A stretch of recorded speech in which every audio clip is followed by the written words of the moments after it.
Investigators held one piece of evidence back from the public for 30 years. A single detail, so specific that only one person on Earth could ever mention it without first being told about it. Not a detective. Not a journalist. Not a family member. Only the person who was there. For 3 decades, they waited for him to slip up. To call a tip line. To let something out that he had no business knowing. He never did. But 30 years later, something else found him first. A 15-year-old girl walked out of her front door on a warm Sunday afternoon in July of 1985. She was heading to the corner store, the same walk dozens of kids made every single day. She had a little money in her hand and a candy bar waiting for her at the register. She was supposed to be home in 20 minutes. She never came home. The man who took her walked back out of that field, stepped onto the pavement, and disappeared completely. He was not caught that day. He was not caught the next year. He was not caught for the next decade. He was not caught for the decade after that. He lived a quiet, ordinary life for 30 years. And he almost got away with it forever. This is the story of Christy Wesselman. The story of a town that lost its innocence in a single afternoon. The story of an innocent man whose life was dismantled by a system that was supposed to find the truth.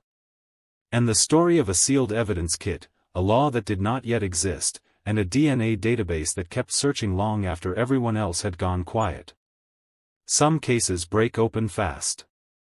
This one broke open slowly, 1 year at a time, one database entry at a time, until a computer screen lit up in a DuPage County crime laboratory and gave a name to 30 years of silence. Welcome to True Crime Traces. Before we go any further, if this story already has you locked in, hit that like button right now and subscribe to True Crime Traces. Don't let the algorithm bury it. Christy Wesselman was born on the 19th of April, 1970, the youngest daughter in the Wesselman household, raised in the Valley View subdivision of Glen Ellen, Illinois.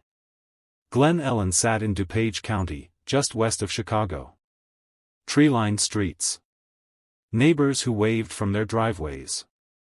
Kids who stayed outside until the street lights flickered on.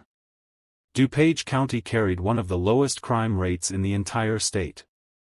The worst thing most summers produced was a stolen bicycle. Nobody there had reason to feel afraid. Christy had figured out exactly who she was by the time she was 15.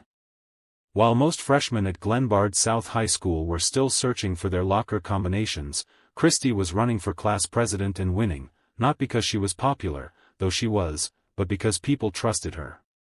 Teachers leaned on her. Younger students looked up to her. She had already been selected to serve as sophomore class president the following year. She played volleyball and basketball. She was a reader. Her mother would spend the rest of her life searching for the right words to describe her daughter, and the ones she always returned to were simple, vibrant, spirited, gifted, amazing. She was not done yet. She was only just getting started. July 21, 1985 was a Sunday with no real plan. Sandy and Christy had been watching old movies together. Then Sandy wanted something sweet. The Jewel supermarket was close, just a short walk along a route the residents of Valley View used constantly. A path through the neighborhood toward Butterfield Road. Kids made that trip all the time. It was so routine that nobody thought about it twice. Christy slipped on her sneakers, grabbed a little money, and said she would be right back. Sandy watched her walk toward the door. And right before Christy stepped away, Sandy said 4 words.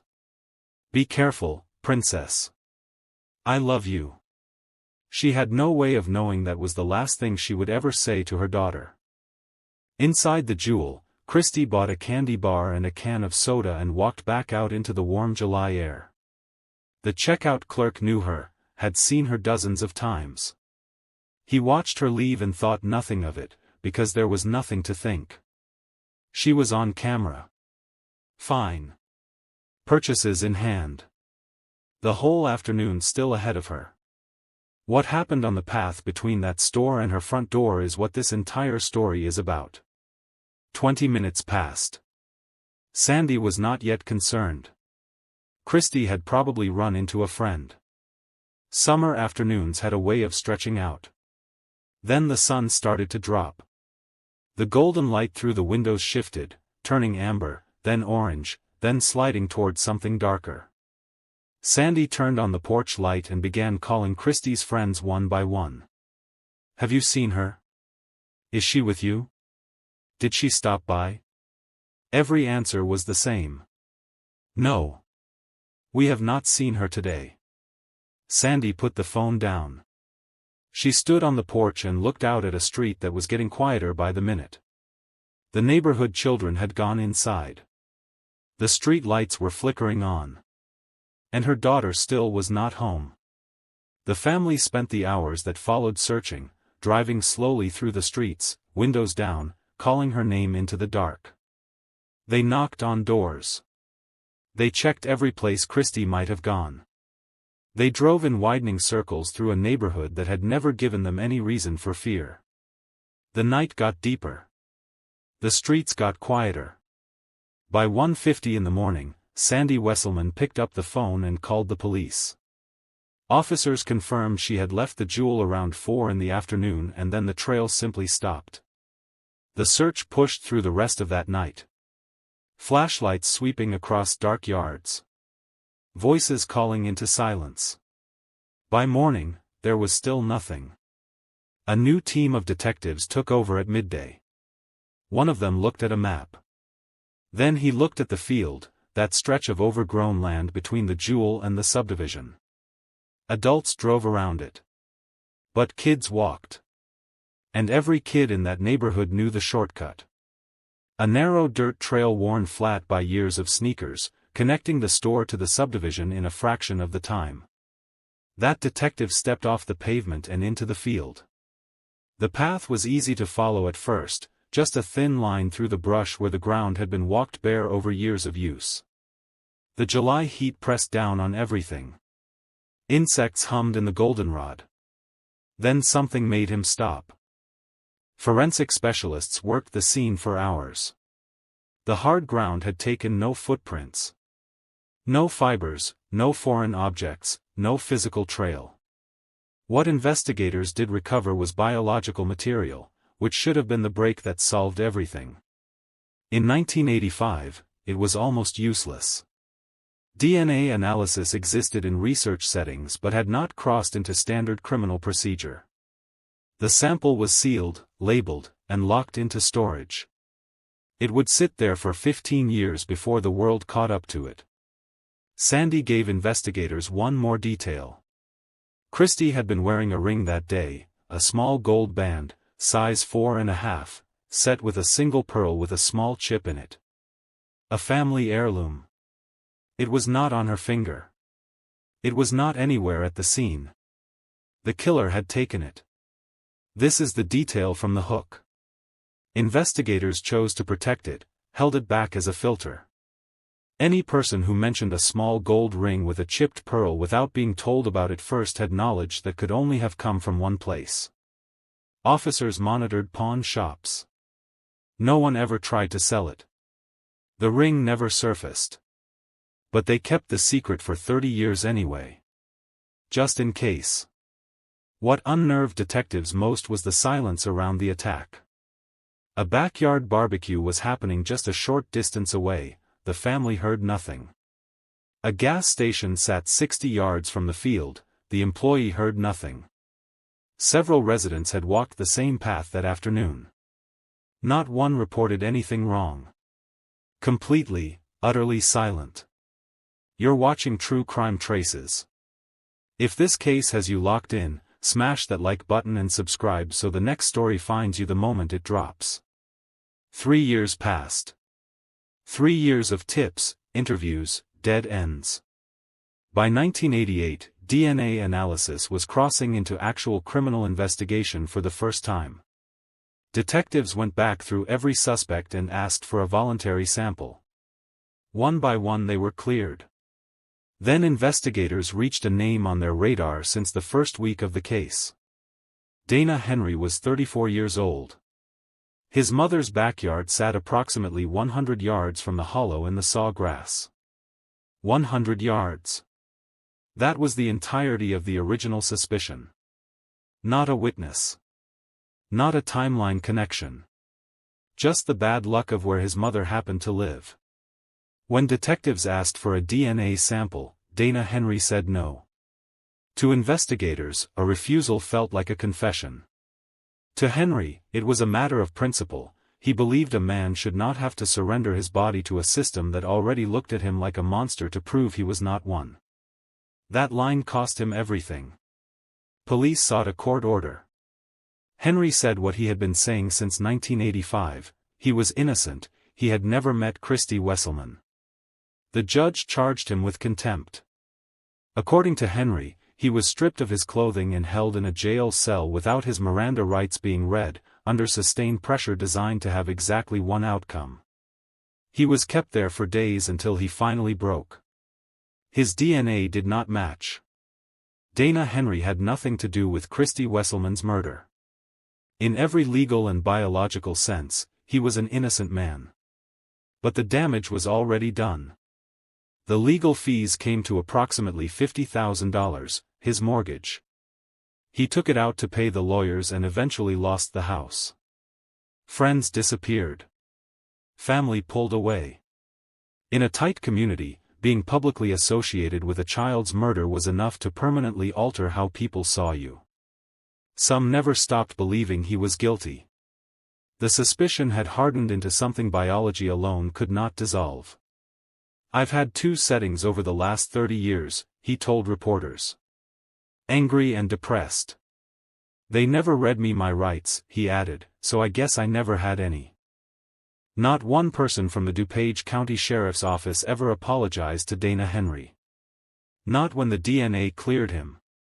Not when the real killer was identified. Not when he was sentenced. Across 30 years, nobody in an official capacity ever acknowledged what had been done to him. He had never even met Christy Wesselman. If you are still watching, drop a comment with "I'm still here." And subscribe to True Crime Traces if you haven't already. This case is far from over. The 90s arrived and the case file sat in a drawer. Tips still came in occasionally.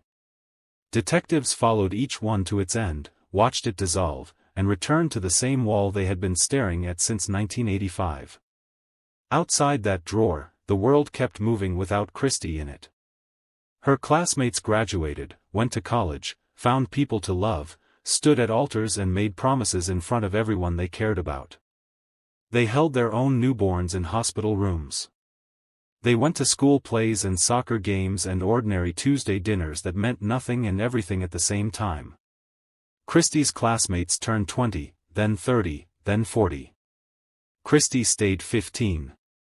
Sandy did not leave. She kept the same phone number and called the sheriff's office asking if anything was new. The answer never changed. She called again anyway. Because stopping felt like a second loss she was not willing to accept. In 2000, investigators submitted the DNA profile to CODIS, the Combined DNA Index System. A profile with no name attached, scanning millions of convicted offenders. Every year the databases grew. And every year that silent profile from 1985 found nothing. A digital ghost looking for a match that did not yet exist in the system. Then in 2002, Joe Burkett, former DuPage County State's attorney, who had carried Christy's case as a professional wound for years, pushed a new law through the Illinois legislature. From that point forward, any person convicted of a felony in Illinois was required to submit a DNA sample. Burkett said directly that Christy's case had driven him to fight for it. The law was designed to close exactly that gap. It was a gun loaded quietly and placed on a shelf. Nobody in that room knew whose name it would eventually fire. In 2011, Sandy released the ring detail publicly for the first time. 26 years of protection, gone, because the leads had dried up and it was the last card left to play. She stood at the podium and stopped addressing the room. She spoke directly to the man she had spent 26 years waiting to face. There is a man out there who thinks he got away with murder. Please help us take away his dream. He stole all of Christie's 25 new leads. Every one dissolved. The silence returned like it had never left. On the 10th of September, 2015, a computer at the DuPage County Crime Laboratory ran a routine database comparison. The profiles sitting in Cody since 2000, sealed in a kit in 1985, scanning millions of names through 15 years of silence, stopped on something. After 30 years, the digital ghost had found its match. The name on the screen was Michael Ark Jones. 62 years old. Champaign, Illinois. 150 miles from Glen Ellen. His name had never appeared in the Christy Wesselman case, not once, not as a suspect, witness, neighbor, or a name mentioned in passing. In 30 years of tips and dead ends, Michael Ark Jones had never surfaced. He had been completely, perfectly invisible. In July of 2015, Jones had been arrested in Champaign County for aggravated domestic battery. He pleaded guilty and was sentenced to 1 year of probation. Under the Illinois law that Burkett had fought to pass, the law inspired directly by Christie's unsolved murder, he was required to submit a DNA sample. He handed it over without hesitation. A minor case barely worth a court date. The gun Burkett had loaded in 2002 had finally fired.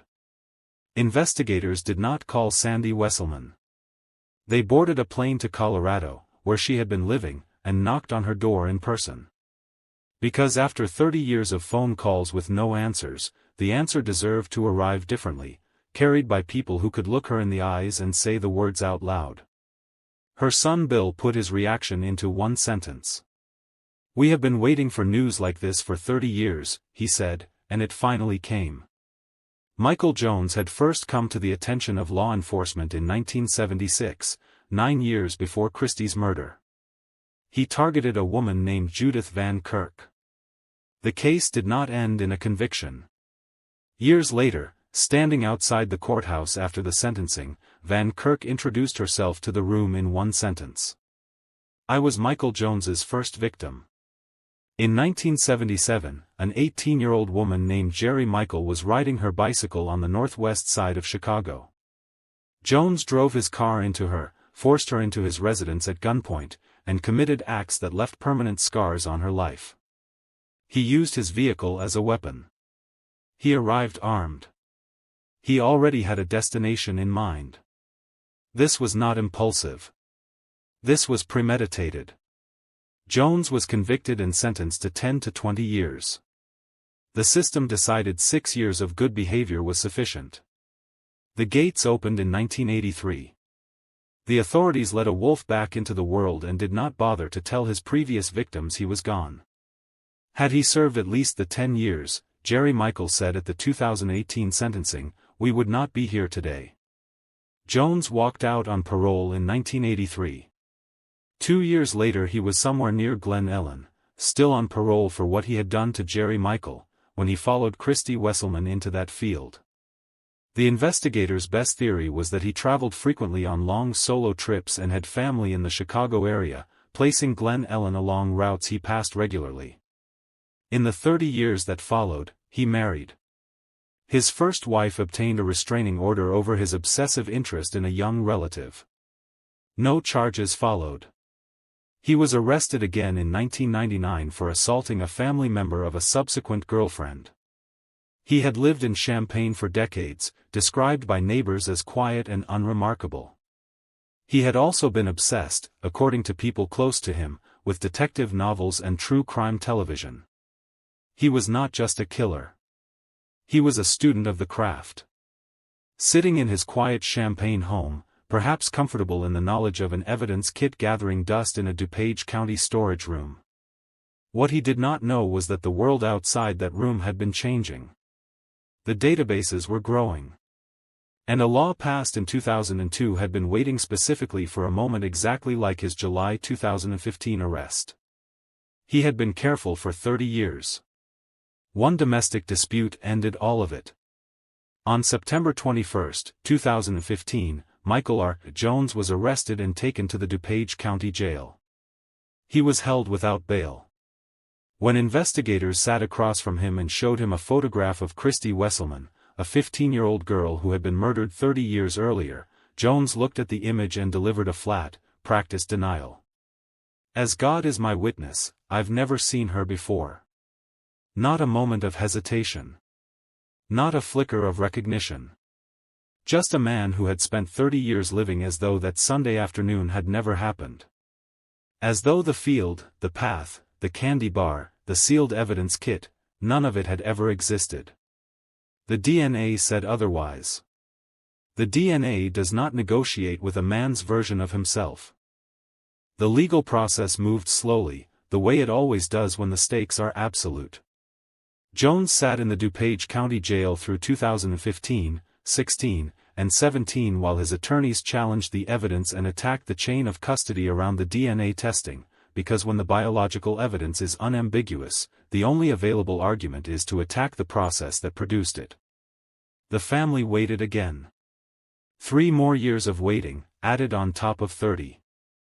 Then on January 18, 2018, Jones appeared before Judge George Ballas and entered a guilty plea to 1 count of murder. He had been scheduled for trial that same day. He chose, at the last possible moment, to spare himself the full exposure. The state had agreed to ask for 80 years rather than pursue natural life. The family had not been given 33 years back. But they had been given a guilty plea, an admission on the record, in open court, that Michael R. Jones had murdered CHRISTY Wesselman. 5 days later, on January 23, Sandy Wesselman, 78 years old, walked into a Wheaton courtroom carrying a photograph of her daughter and delivered an 11-minute victim impact statement she had waited 33 years to give. She glanced at Jones only once. She did not speak to him. She spoke about CHRISTY. About who she was. About what had been taken from the people who loved her, not in abstractions, but in the specific, irreplaceable details of a life that had been stopped at 15 and never allowed to continue. CHRISTY was murdered on July 21, 1985. We were denied our right to see what the final results of her journey would have been. She described what CHRISTY had missed, not as a list of milestones but as moments that had happened to everyone around her and never to her. Her brothers' and sisters' weddings. Her nieces and nephews.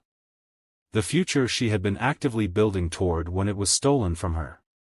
What she would have become will forever be an unfinished book. Judith Van Kirk was in that courtroom. Jerry Michael was in that courtroom. The women who had survived Michael Jones before CHRISTY sat in the same room as the man who had moved through their lives like a slow and patient catastrophe. Jones sat at the defense table throughout all of it and said nothing. Not a word of explanation. Not a single sentence directed at any of the people whose lives he had permanently altered. He had entered his guilty plea 5 days earlier and that, apparently, was the full extent of what he was willing to offer. Judge Ballas sentenced him to 80 years. Parole eligible no earlier than 2055. He will die in prison. That is not speculation. That is arithmetic. Dana Henry drove to Wheaton to watch the sentencing of the man whose crime had been used to destroy him. He had spent 30 years in the wreckage of a suspicion that should never have attached to his name. He had lost his house, his money, his relationships, and in many ways, the version of himself that had existed before 1988. He came to that courtroom hoping that watching the real killer receive justice would give him something back. It did not. The verdict had not returned what was taken from him. The sentence had not restored a single year of the life that had been dismantled by a system that was supposed to find the truth and instead had found the nearest available target. He told reporters afterward that the closure he had hoped for simply was not there. Not one person from the DuPage County Sheriff's Office ever apologized to Dana Henry. Not in '88 when the DNA cleared him. Not in 2015 when the real killer was identified. Not in 2018 when he was sentenced. Across 30 years and every development in this case, no one in an official capacity ever acknowledged what had been done to him. He had never even met Christy Wesselman. After the sentencing, Christy's former classmates, the ones who had grown up while she stayed 15, who had held their own children while her story stayed frozen, reinstated the Christina Wesselman Memorial Scholarship at Glenbard South High School. It is awarded every year to the student who serves as freshman class president. The same role Christy had held.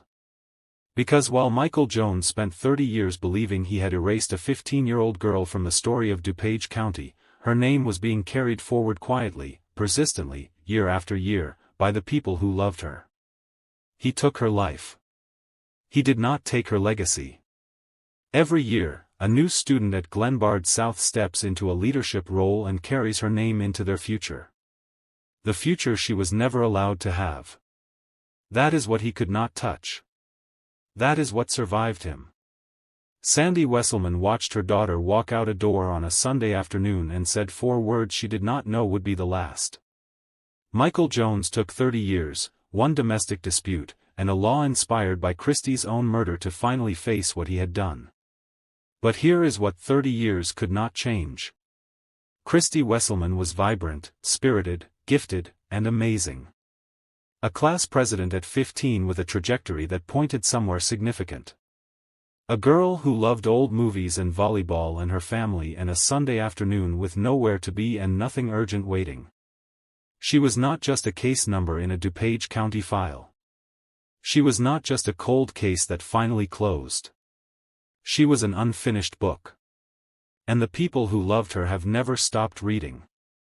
If this story moved you, if Christy's name means something to you now, please like this video, leave a comment, and subscribe to True Crime Traces. Share this with someone who needs to hear it. Every share keeps her name alive. We will see you on the next case.